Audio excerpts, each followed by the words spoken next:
heavy is your head? Well, I can tell you, technically, it probably weighs 10 to 12 pounds.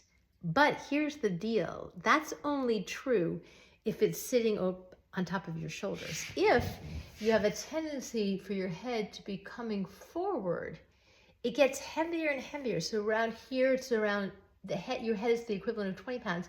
If it's all the way forward, it's the equivalent of 40 pounds. So it matters where your head is.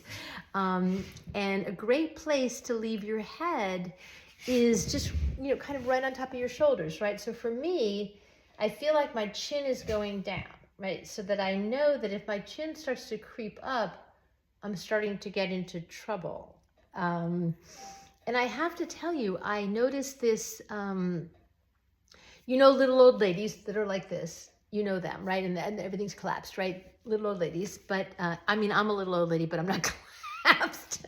But I noticed too that I have clients that are, 75, 78 and still active, still playing golf or tennis or hiking, but very subtly they're hanging out. They're like here all the time.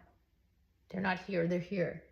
And it just can kind of creep up on you, which is why we're having this conversation by video, because I don't want it to creep up on you.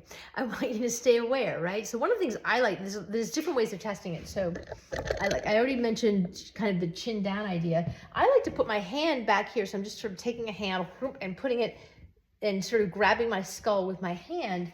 And then I'm pushing my skull into my hand, and I feel that drop chin, and I also feel an expansion or a lengthening of my neck, right? You've got 7 vertebrae in your neck from the bottom of your skull to the top of your shoulder. There's 7 vertebrae there, and I want them to be long as opposed to crunchy, right? So over here they're crunchy, here they're nice and stretched out and long. Very nice.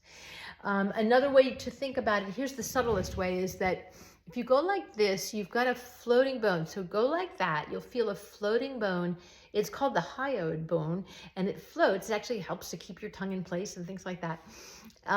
And what you can feel like is this, if I'm here, my hyoid is pushing forward. If I draw my hyoid back and under, we call it smiling the hyoid bone.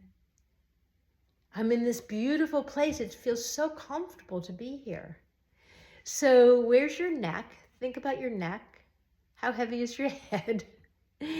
And let me know if you have any questions.